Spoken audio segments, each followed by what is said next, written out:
Ubuherutse twabye tuvuga tuti birababaje ukuntu abafise amafaranga bakomeza kuyabana kurushaho. Muri make abafise amafaranga bakomeza kubana menshi, ama abatayafise nabo bagakomeza kuyabura kurushaho. Muri make twabye tugira tuti kubera iki abatunzi bakomeza gutunga kurushaho, hanyuma abakene nabo bagakomeza gukena kurushaho. Uyu munsi rero tugiye kubabwira impamvu nyamukuru iri gutuma abakire bakomeza kuba abakire kurushaho, hanyuma abakene bagakomeza gukena kurushaho. Jewe ugiye kubana nawe muri kiganiro banyita Eri6 Sinze. Reka nibaze ko waramaze gukanda subscribe ukaba utarayikanda, naho uhite uyikanda nonaha kugira ngo tubane buri munsi. Ni ukuvuga ko wewe tugiye kuganira muri iyi video kugira irangiye uri buze kuba watahuye impamvu ukenye kurushaho.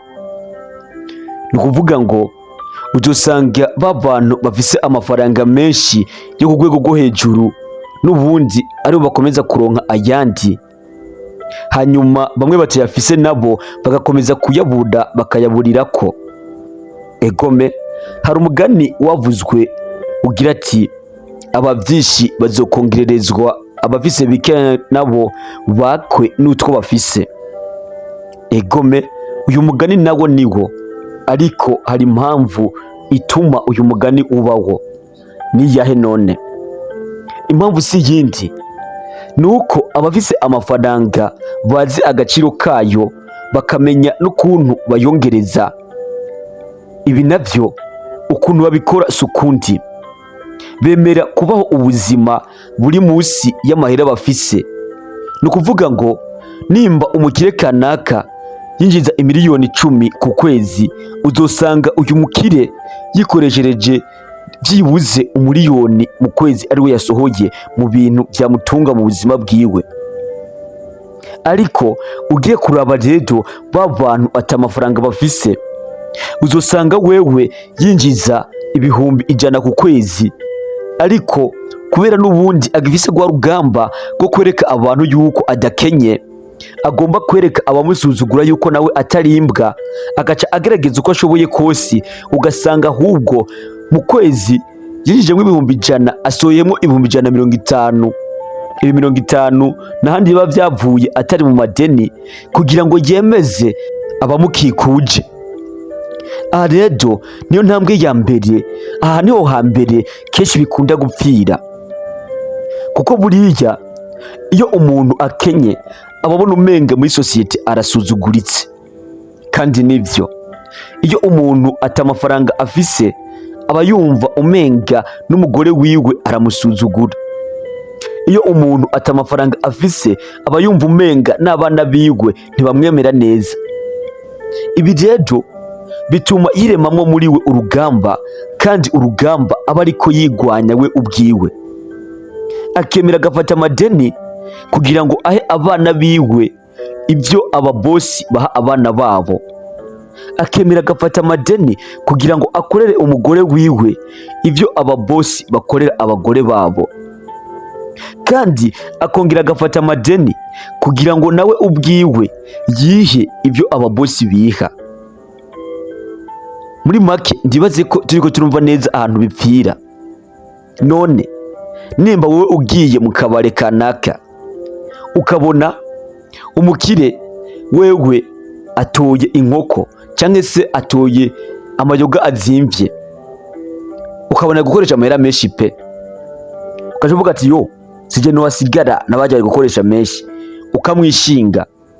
Ariko mu by'ukuri uyu mukire arazi neza nubwo yokoresha umuliyoni, kubera ko mu kwezi yinjije miliyoni 100 nta kantu na kamwe aba yononye, kuko ni nko gudaha igikombe c'amazi mu nyanja.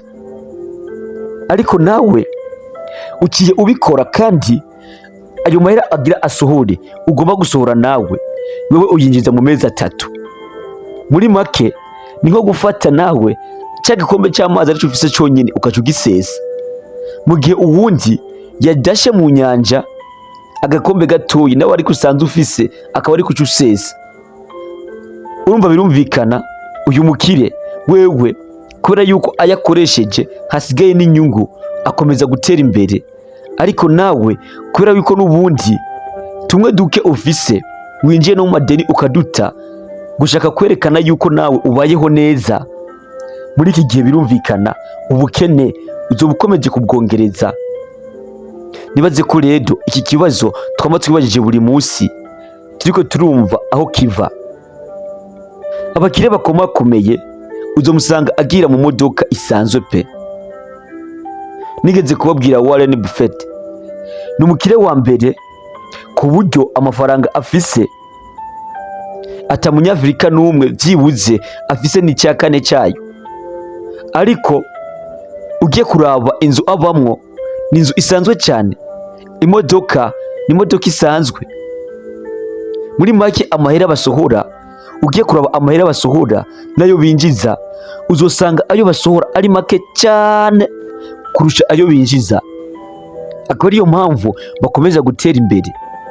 Ariko ugiye kuraba nabo abakene, amahera dusohora ngo twemeze abandi yuko natwe tutarimbwa, amahera dusohora ngo twereke sosiyete yuko natwe twamaze gukira, uzosanga hariho n'ufise imodoka kandi imodoka izimvye ataninzagira, kugira ngo nabari gutembera mu modoka bavuga ati urya mwana yarose agafaranga.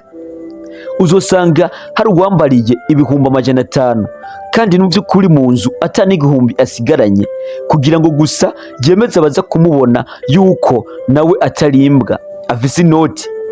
Ariko mu by'ukuri amafaranga iyo umaze kuyasohora ntabwo aba kibaye yawe, kugira ati ugira wereke abantu ko ufise amafaranga ukabibereka mu kuyatakaza, ntabwo uzoba ubitse amafaranga ahubwo uzoba wunonye amafaranga. Ibi navyo ni intambwe ikomeye cyane ihuganisha ku bukene. Ibaze wewe ufise ibihumbi 100 mu nzu, urabikoresheje byose, ugiye no mu ideni ngo barankengera ngo reka nanje nambare neza nzorye neza, babona nje mu mahoteli akomeye, nje mu biruhuko, kugira ngo bemere neza yuko nanje namaze gutera imbere. Aba rero no mu biruko byabo uzosanga baguma bafotora buri kantu kose bariye bafotora, kugira ngo baze kwereka abandi yuko nabo bakomakomeye. Ariko ibi mu bakire nabyo usangayo. Abakire bitaho imiryango yabo, ariko babitaho mu nyungu, kandi icyo no kwita nk'icya gatandatu cy'inyungu binjiza niyo mafaranga bakoresha bashimisha imiryango yabo. Ntabwo bigera bakora ikosa ryo gufata amafaranga binjije yose ngo bahereze mu kwishimisha no mu gushimisha imiryango yabo. Iri kosa ntaryo bapfa bakoze. Bobo babaho ubuzima buri munsi cyane y'ubwo bagakwiye kuba babamwo. Bemera kubaho nabi kuko n'ubundi ntabwo baba bari mu rugamba ngo banyemere. Barabizi neza, bo bariyemera, baravyumva mu mutima yuko atawamusuzugura n'uwamusuzugura yaba yitaye ku mwanya. Ntabwo rero baja mu rugamba ngo bemeze abantu, ubwo rugamba ngo bonyemede ngo babankengeye ngo reka ndabemeze, ubwo rugamba nago barimwo. Bo bariyumva neza mu mitima yabo yuko bafise intambwe bateye kandi atacabihindura.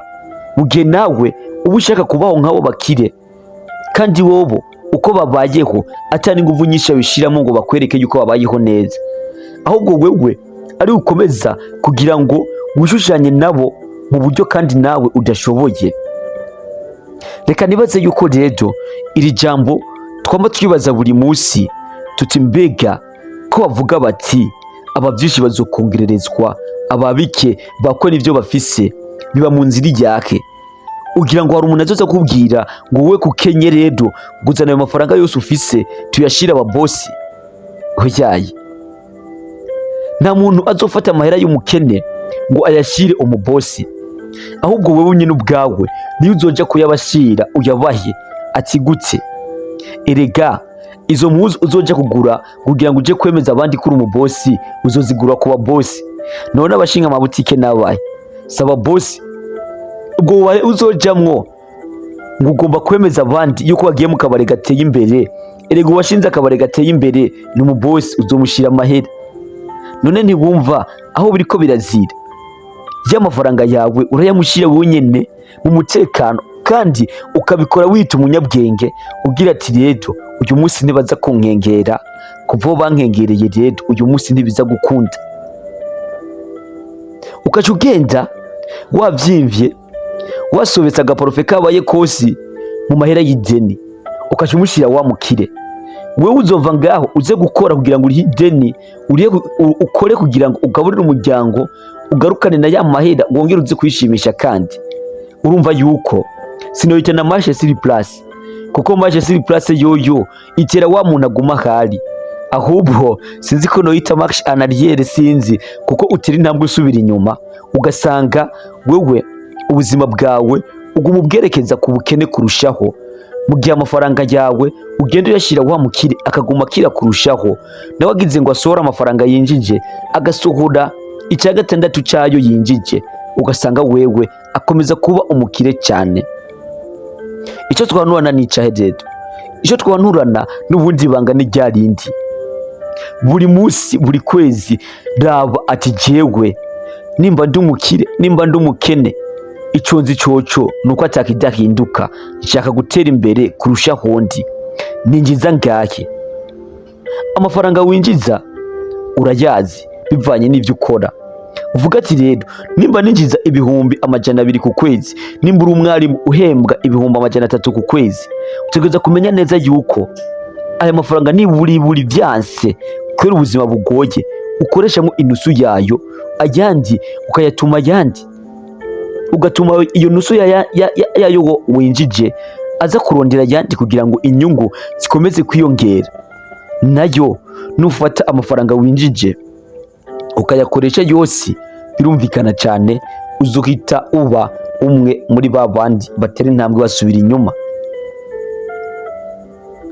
Ntukihatire kwereka abantu yuko ubayeho neza kurusha uko ubayeho, kuko nubundi abantu ntabwo bakwitayeho, ibyo urimwo ntabwo bibaraba.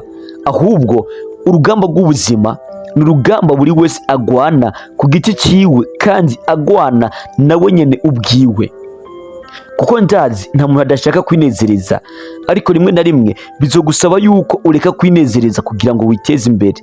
Ndazi nta muntu atagerwa no kubona umuryango wishimye, ariko gushimisha umuryango mu buryo nawe wiyononeye kazoza, nibaza yuko atari ibintu byiza. Rero biragusaba kwihangana gato kugira ngo umanze utere intambwe, buryo ni watera intambwe wongereze uburyo ushimishamwo umuryango wawe n'uburyo wishimishamwo. Reka mushimire rero twabanye muri iyi video guhera ku ntango gushika ubu igiye kurangira. Ndagushimiye cyane. Reka nibaze ko wamaze gukanda subscribe kugira ngo ubane natwe uko bukeye uko bwije. Ndakunda cyane rero, ubanyita Eli6 Sinde. Ciao ciao.